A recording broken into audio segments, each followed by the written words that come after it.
Good morning, Mr. Pelletier. Good morning, Your Honor. May it please the Court. Gary Pelletier for Eric Durand. Your Honor, my brief raises 5 points which I believe warrant reversal of the conviction, Mr. Durand's conviction in a new trial. I'll start with the first point, is the Confrontation Clause violation that occurred here when two experts testified to the contents of a autopsy report that they did not author. In one case, the first case, a substitute medical examiner testified to the report that he did not author. As the Court has held in both Nardi and Avila, the substitute medical examiner cannot testify on direct examination, recite, or testify about the underlying factual findings of the unavailable medical examiner as contained in the autopsy report. There's also the photographs, right? There were photographs that were introduced here as well. Those photographs, however, dealt only with one portion of this, which is the external examination. They did not deal with the internal examination. Oh, so I take it what you're sort of implicitly saying is that whether it was error or not, it wasn't prejudicial. Is that what you're saying? Whether there was error or not wasn't prejudicial? In other words, if the photographs, if they weren't properly admitted because nobody was capable of introducing them, it may not have been so prejudicial because the real issue here is the internal injuries. That's, I'm not sure if I completely understand the question, but I'll just to. Well, do you think it was an error to have the photographs in evidence? I believe it was, that part wasn't objected to, but I believe it was an error to have those photographs introduced into evidence. Those photographs dealt with, there were portions of the external examination, and that's all those photographs dealt with. The substitute medical examiner testified to the external examination as well as the internal examination. Those photographs dealt with the external examination. I think the question with the external examination is, could all of those photographs, in terms of looking at prejudice, under a harmless error standard, where the Commonwealth would have to prove beyond a reasonable doubt that there was harmless error, but those photographs would have to have addressed all of those external injuries. I don't believe, when talking about some of the things that the substitute medical examiner mentioned on terms of the external injuries, for example, things like the timing of the bruises, whether they're all contemporaneous, that was something that was taken directly from the report and not from the pictures. But the more prejudicial part of this, in terms of Mr. Durand, the more prejudicial part is when we're talking about the internal injuries. There were no photographs of the internal injuries. And there was a specific question that was put to the doctor. Now, doctor, this is from page 628, volume 628. Doctor, when the external examination of the body was performed, was there signs of trauma internally to the body of Brendan Cameron? Yes, there were two major injuries in the same area, both of which were fatal. And then he goes on to describe from the internal examination. And he later talks about and says, and what was examined, what was observed, was blood in the belly cavity, and the organs were damaged, which caused the bleeding of the small intestine. The duodenum was completely severed from the stomach. It was torn, just torn. It was ripped apart, and the organ under it, the pancreas, was also torn. And from that, he formulates his opinion as to the cause of death. But that is taken from the internal examination. Right. I think we're in the same place. Okay. And that what I would argue is the prejudice that occurred here. That is the Confrontation Clause violation. It was objected to. I think the Commonwealth has conceded it was properly preserved, and that would that right in and of itself would warrant reversal of the conviction. Well, how much of Dr. Flammenbau's testimony was his opinion based on his review of the findings versus his repeating the findings? Well, I think in terms of when we're talking about looking at an internal examination and describing certain facts that were contained in the internal examination, obviously Dr. Flammenbaum wouldn't have any independent knowledge of these facts. And when he starts reciting these facts to the jury, that is a prejudice, and that would be evaluated under the harmless error standard. But that would be the prejudice that would warrant the reversal. I mean, when he's talking about what was observed on the internal examination, that becomes something directly from the report. The internal examination is the report, and that's exactly what he's addressing here. And that was on direct examination? That was on direct examination.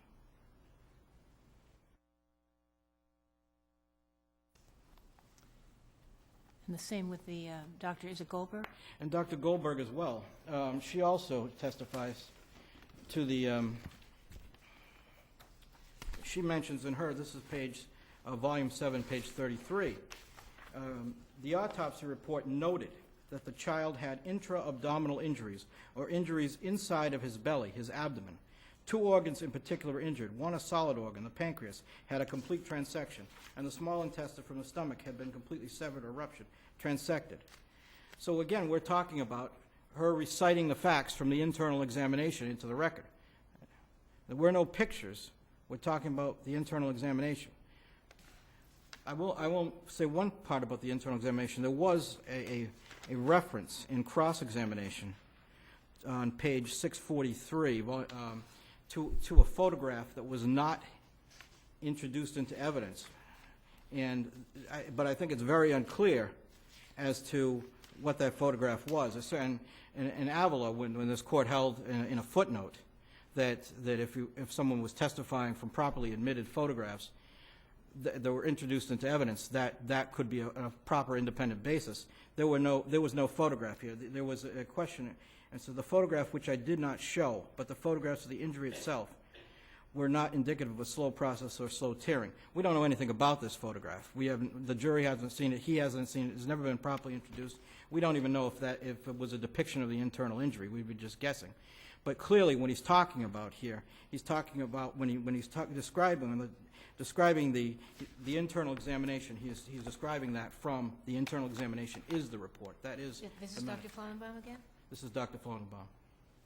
And then when Dr. Goldberg testified, as I indicated on later on, she also specifically mentions the autopsy report noted, and then proceeds to indicate what it actually noted.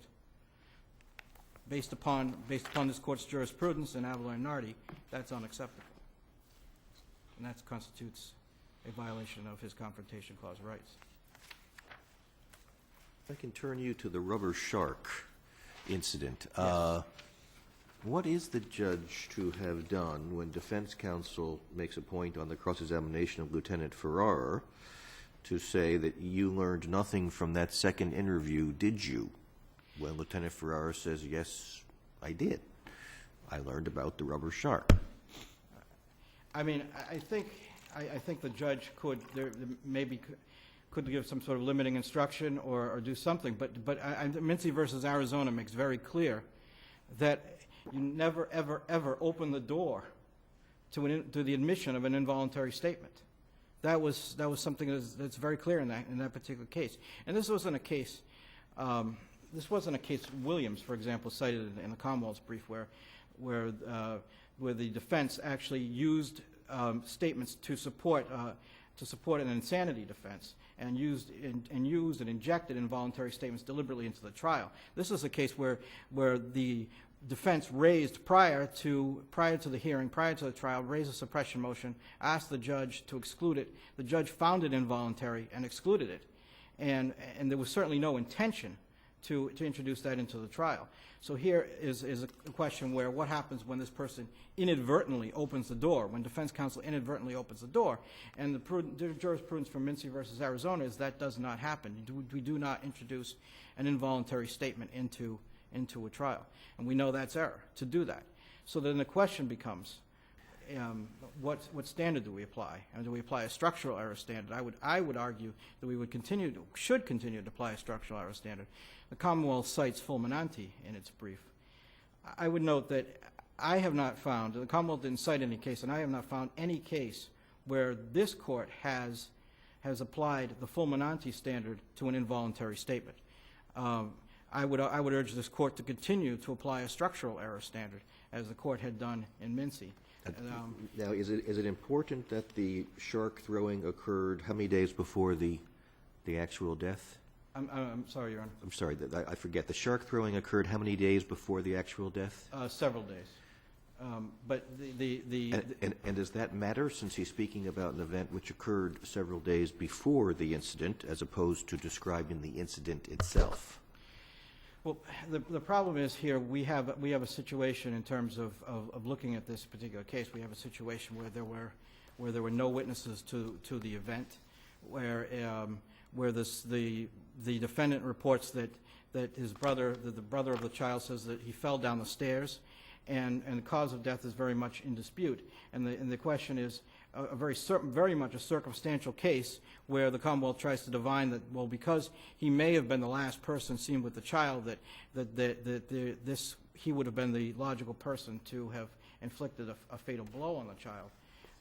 When you start introducing evidence that he may have taken some sort of violent tendency toward the child, as for example throwing a plastic shark, which is assault with a deadly weapon, I think that impacts, especially if you're under a harmless error standard, but it impacts upon this person's right to a fair trial under those circumstances. But if we view it under a structural error standard, it wouldn't matter, because that would warrant an automatic reversal. And I would ask this court again to not adopt fulminante, but continue with the Mincy line of jurisprudence. And I would urge that because I would urge that just because this court has always provided broader protections to Article 12. And I would note that fulminante was a 5-4 decision from the United States Supreme Court. And this court has held, and I'll quote a line out of Commonwealth versus Martin, to apply Patain in that particular case to the broader rights of Article 12 would have a corrosive effect on them, undermine the respect we've accorded them, and demean their importance to the system of justice chosen by the citizens of Massachusetts in 1870. In the Harris case, 1976, this court held that the admission of an involuntary statement was repugnant. Given the broader protections that this court has accorded to Article 12, I would argue that would be something that we would continue to look at under a structural error standard. And this court has always, a lot of times, rejected the United States Supreme Court's attempts to curtail rights under the Fifth Amendment. Martin, for example, rejected Patain. Smith, Commonwealth versus Smith, rejected Elstad versus Oregon. Commonwealth versus Mavropatis, if I'm pronouncing that correctly. I'm wondering, though, that in the good old days, involuntariness effectively meant torture or some horrendous police conduct. We've expanded the scope of that which may permit a statement to be involuntary, and indeed Giambattista expanded it a little bit more. Does the fact that we define more things as involuntary affect what standard we should use when it comes in? Because it's no longer necessarily the result of torture or of days of interrogation. It can come in for lesser sins. I think if we were to do that, we'd almost be putting 2 tiers of involuntariness up, and we'd be saying that this particular tier warrants a structural error standard, and this particular tier doesn't. I think if we've defined the universe of involuntariness, and we've said that these are involuntary, and an involuntary statement is repugnant to Article 12, then every statement that is deemed involuntary would be under that structural Well, I guess error the question really is, do we say it's structural error because involuntary statements were deemed inherently unreliable, or do we say it is a structural error because we think it's police misconduct which triggered it? I think it's probably a combination of both, but I think with regard to the latter, when we look at it, we say that the nature of an involuntary statement, admitting an actual statement that is involuntary into evidence is repugnant to our Constitution. That would be structural error in and of itself. That should be the standard we'd be looking at. Again, we wouldn't be setting up 2 tiers for involuntariness. But one way to look at this, fulminante does talk about common trial error. That was one thing that fulminante discussed, and part of the reason was a situation where a statement that they described as common. I'm not sure how common this actually is, but in a statement where a judge, a suppression hearing judge, rules that a statement is voluntary, and the case goes up on appeal, and the appellate court rules that it's actually involuntary. The question is whether that should be subject to a harmless error standard. This is different than what occurred here, because here the suppression hearing judge ruled the statement involuntary, and then during the middle of the trial, the Commonwealth made a request to have that involuntary statement admitted into evidence by claiming he opened the door. And the judge allowed in an involuntary statement. That statement was never challenged. It was never asked for reconsideration. It was an involuntary statement that was admitted in. And that's very different than the common trial error that we talked about in Fulminante.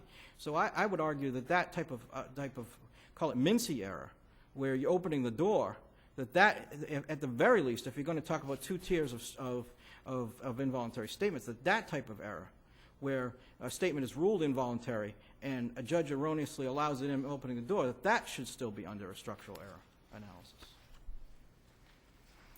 And I would also, regarding this point, that although I believe the court should adopt a structural error analysis, if the court were inclined to somehow pick the Fulminante view and were to say, in this particular case, that the Fulminante does apply, I would argue that they should evaluate this particular case, under a harmless error standard and not under a substantial miscarriage of justice standard, simply because the trial counsel raised the issue. She did what she was supposed to do. She raised the issue in a suppression hearing prior to the trial.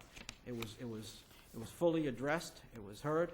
And a judge made a ruling on that. And I would argue that in and of itself would preserve the ruling. And the fact that the Commonwealth asked for this in the middle of trial, and defense counsel tried to fight it but didn't use those magic words in the middle of a trial after the Commonwealth made an improper, incorrect request to have this admitted, shouldn't knock this out of the box and put it into a substantial miscarriage of justice standard. If you were to examine it under a harmless error standard, I believe that harmless error would be the rule. And when you start looking at it specifically on a harmless error, and given the scant evidence here in this particular case as to this person's guilt, that the throwing of the plastic shark certainly you could not deem that harmless beyond a reasonable doubt.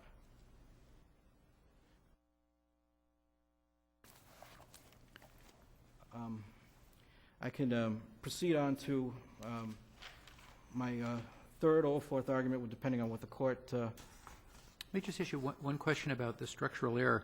Yes. Structural error can be waived, can't it? To the point where a lesser standard of review, or the issue will be subjected to a lesser standard of review. I'm not sure if structural error can be waived. I think I'm not aware of how. I'm not certain how structural error would be waived to apply to a lesser standard of review. I think it's possible that something that's subject to structural error could be waived. So, for example, closing of a courtroom, which is not an issue here, but that would be something that triggers structural error. An attorney could say, I consent to the closing of the courtroom, thereby waiving that issue. And if that were raised as some sort of ineffective claim, then that probably would not be under a structural error standard. It'd be evaluated differently. That's not what occurred here. Again, this is an attorney who is deemed. The attorney didn't come in. Reasonable doubt instruction, structural error. It's not preserved. Is the reasonable doubt instruction? Yes, that would be. And it can be waived to the extent that if there's no objection to an improper reasonable doubt instruction, it's reviewed under the substantial risk of a miscarriage of justice.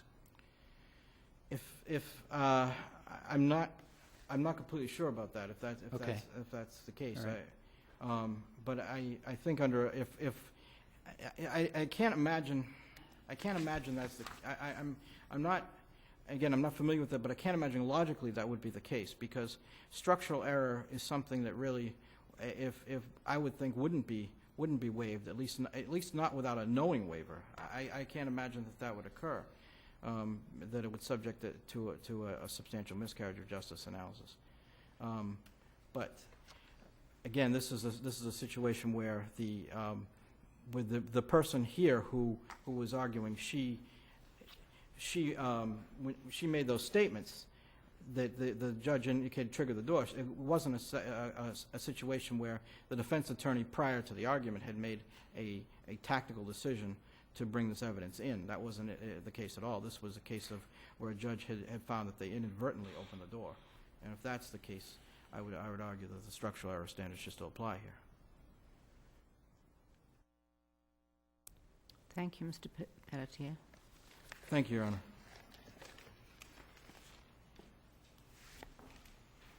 Ms. Durand? Good morning. Good morning, Your Honors. May it please the Court, Shoshana Stern for the Commonwealth. To address my brother's first issue, Dr. Flamenbaum testified as the expert for the Commonwealth as substitute medical examiner to his opinion on the cause of the victim's death. His opinion on what caused the death was that major internal organs were severed and the victim bled. But he also testified to the basis of that opinion. Well, on the direct. basis of, yes, but the basis of the opinion was essentially the same facts as the opinion in this particular case. Well, it was based on it.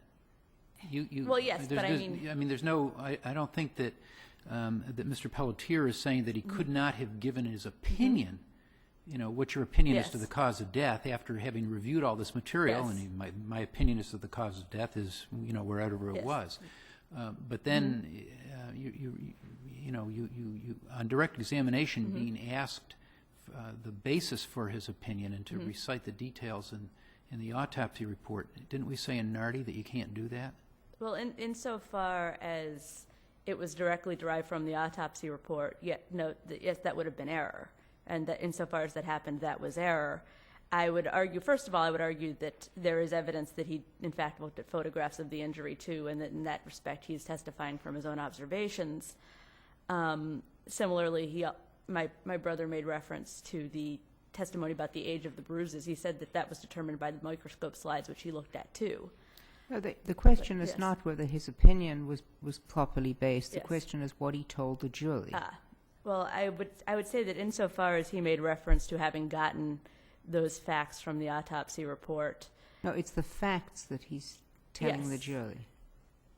the facts, I'm having difficulty understanding how one can separate out an opinion that these injuries caused the death without mentioning that those injuries occurred. But didn't he say Dr.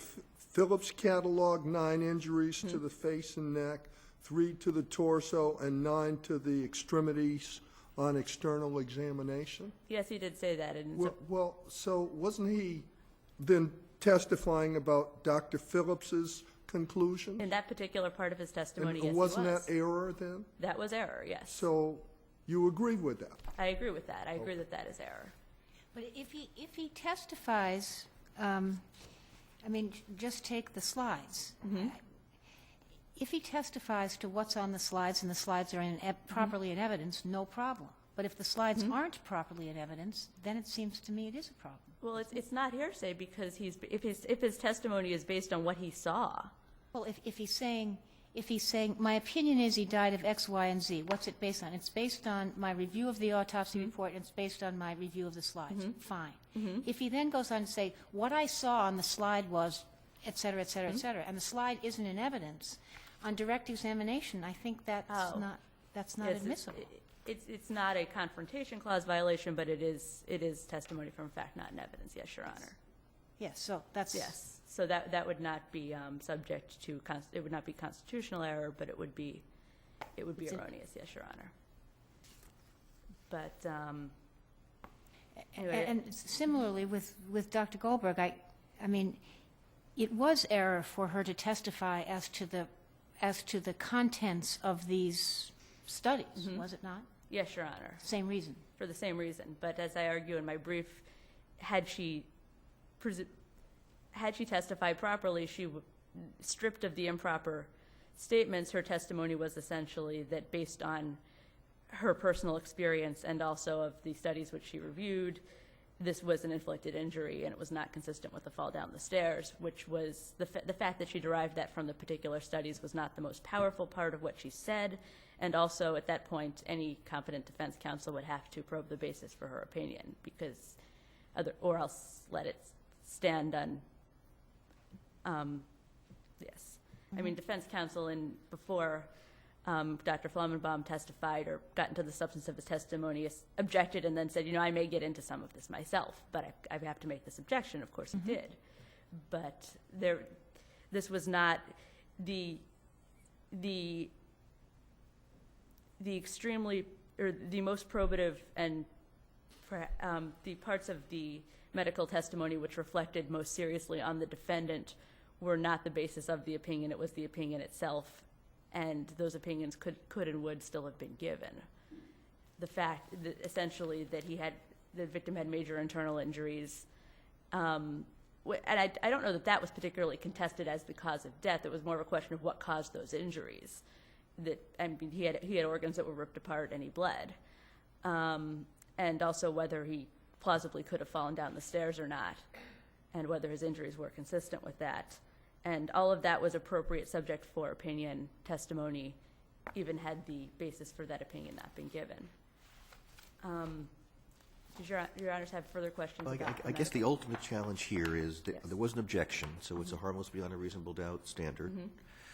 And here, the autopsy mattered because that spoke of how this child died. How do we get harmless beyond a reasonable doubt in this particular case? Well, as I said in my brief, there was the evidence that was improperly admitted in that respect was, in many, many respects, cumulative of evidence properly But we admitted. don't, that's not the standard. No, I know, but it is a factor in deciding whether Factor. evidence was harmful. The fact that it came in both appropriately and inappropriately, and not the fact that essentially it was repetition of evidence properly admitted at the same time. Whether that was likely to have affected, it goes to whether the jury was likely to have been affected by the particular references that are contested. How would, and I don't know the record, so I'm not doubting that you're correct, but how did evidence about the nature of the injuries, particularly the internal injuries, come in properly when you didn't have the medical examiner testifying? That is Dr. Phillip. Well, as I argue in my brief, that the medical examiner is entitled to testify to. No, but you said it was cumulative, so I was just trying to get it. That's a different issue. In the particular aspect of what caused the internal injuries, my position is that insofar as the medical examiner was entitled to testify to the cause of death, that was. So he says the following. This child died from a severe blunt trauma to the abdomen. Doctor, in your opinion, did he die from falling down the stairs? No, he did not. Opinion. I think Justice Botsford's question is, he describes, as part of his opinion, you're saying, the nature and scope of the internal injuries. And you say, when he's essentially reading from or summarizing the autopsy report, the autopsy report is merely cumulative. How did, I think Justice Botsford's question is, how did those facts properly come into evidence? Well, first of all, I think it is a very fine distinction about what is and isn't part of the opinion. His opinion, he's basing his opinion on facts. The facts are not in evidence, or they are improperly in evidence. Yes, well, that's. So the question is, how are they properly in evidence so that when we look at harmless error, you can say merely cumulative? Well, first of all, I would say that it can't be his opinion that the duodenum was separated. no, but it can be his opinion that that's what killed the child. That is what caused life to cease, as I believe is what he described it as, the cause of death, and that he defines cause of death not as being what was done to the child. He defines it as being what physically failed that caused the child to die, and he makes that very clear in his opinion. But the specific internal injuries were quite graphically described in the autopsy report, weren't they? I don't know if they were graphically described in the autopsy report. Well, they were graphically described by the Dr. witness. Flummenbach. Yeah, and they were. Was there anything in addition to the severed duodenum? The pancreas was severed. Okay. Can we say that those two internal organs, or at least body parts, the damage that was done to them, as described by the witness, did not contribute to the verdict? Well, I think that it's clear, I would argue from the record, that the witness in that respect may very well have been drawing from photographs which he saw, which would make it, which were not in evidence, but which would in fact not make it harmless beyond a reasonable doubt standard, because he would be testifying from his direct observation of the photographs, and so that would put it on a different standard of review. Well, that's, I thought that was Mr. Pelletier's point, which is assuming that they were improperly admitted, the prejudicial impact is not as great. I think that's what he was saying. Maybe I misunderstood him. Well, I was not under the impression from his brief that the issue about the admission of the photographs was directly raised. The photographs were admitted without objection. They were identified as essentially consistent with autopsy photos. The victim's mother had authenticated a photo of the victim with the hospital gear, I believe, still around his neck, but in the same roughly position and state as in the autopsy previously. Right, but I think what Mr. Pelletier said, and I haven't looked at the photographs, was that Yeah. the ones that were actually admitted were external photographs. And I think what you're talking about, in other words, if you're talking about the pancreas and Oh, stuff. yes, it's that's true. internal. No, yes, there were no internal photographs, and I doubt the judge would have allowed them to come in. But that's what, when you say that's what Dr. Flamenbaum was testifying about, it was about the internal photographs, right? Oh, yes, no, I'm not saying that. Yeah, so, Yes, so and you're yes. saying it's not, but Yes. it's an evidentiary problem, not necessarily a Yes, Crawford Your problem. Honor, but that does make a difference in terms of the standard of review of that particular issue. Unless there's I mean, yes, you're right, Yes. it's different. The difference is smaller if we're talking about preserved error versus harmless beyond a reasonable doubt, Yes, or are we but- talking but about the- substantial but likelihood? The admission of the photographs was not objected to. It was affirmatively not objected to. But it's different photographs, that's, Oh, yes, Your Honor. But, well, there were no, well, the photographs which were admitted, there was no objection to whether they were authenticated. Photographs which were not admitted were obviously not subject to a discussion about authentication. Ms. Stern, it's important that I understand your argument. Yes. Because with respect to, and I haven't looked at the whole transcript, when asked about trauma internally to the body, Excuse right? me?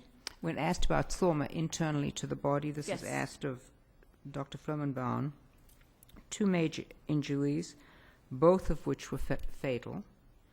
In the area that I pointed to, just above the navel, just below the ribcage, inside a part of body that's deep to that is a piece of the small intestine called the duodenum, sometimes pronounced duodenum.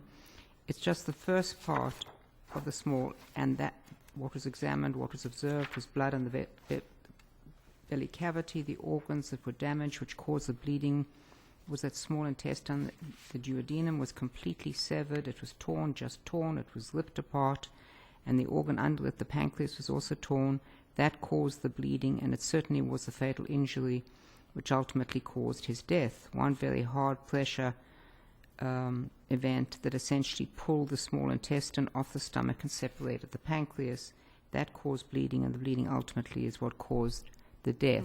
Are you saying all of that is opinion on the cause of death, and that none of that was improperly admitted? I would say that given the nature of, from reading his testimony, if you asked him what was the cause of death, he would consider all of that to be part and parcel of giving you an intelligent answer.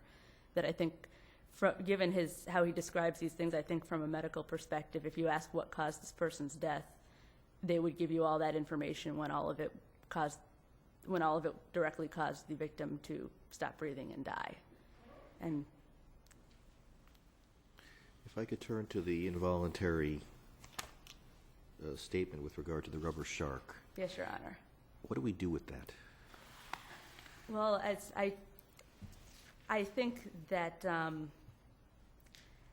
as I argue in my brief, this particular statement was not admitted as substantive evidence of the defendant's guilt. There was no limiting instruction. There was no given. limiting instruction. However, I do not think there's no reason to conclude that had there been a limiting instruction that would have affected the defense's determination to then introduce the statement into substantive evidence. So I don't know that the But absence. we don't allow involuntary evidence to come in even even when the person testifies to the contrary.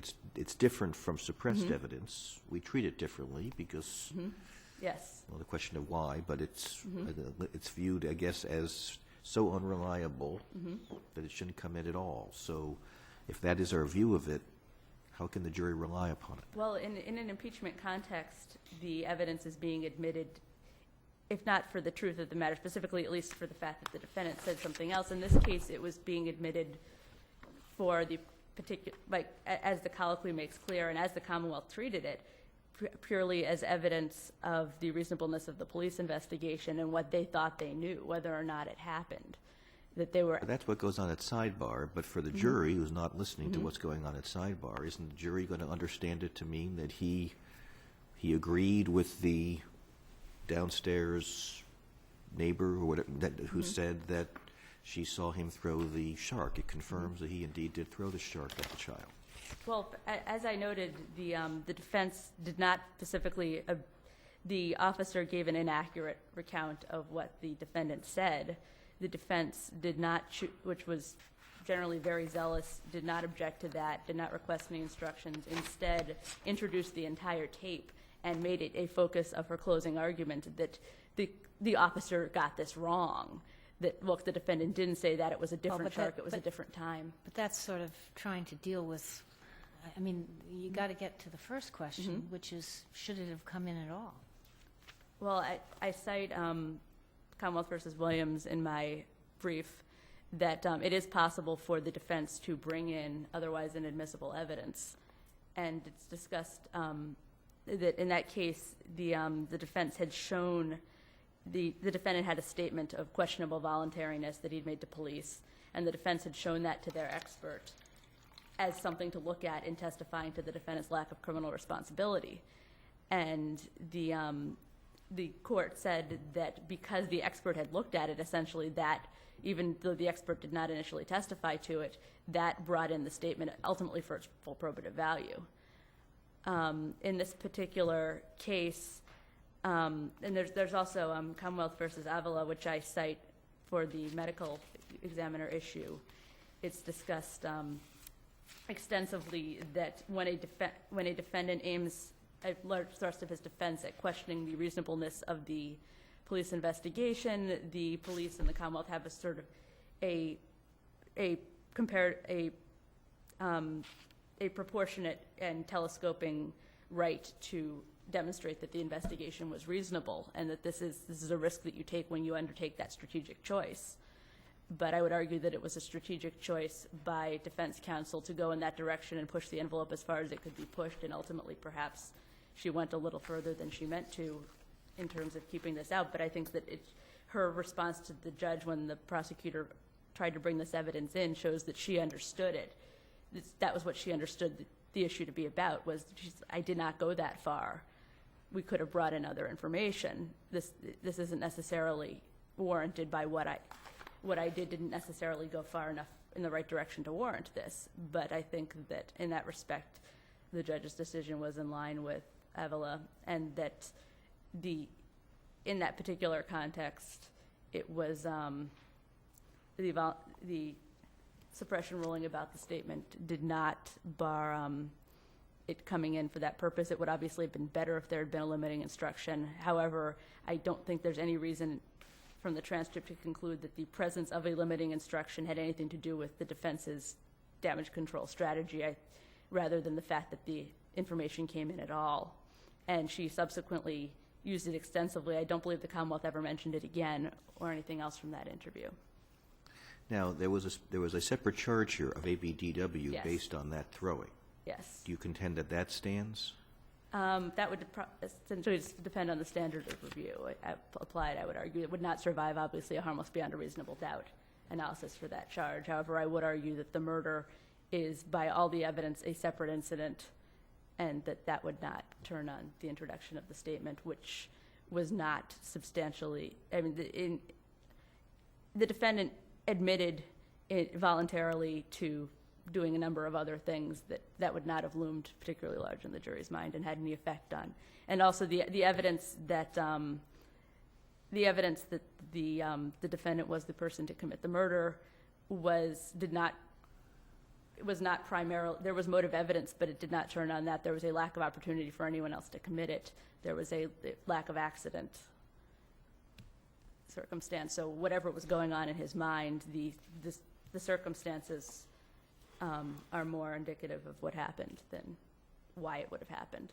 As the defendant himself noted to the police, you don't make sense of it. Thank you, Ms. Durand. Thank you, Your Honor. We'll take a short break.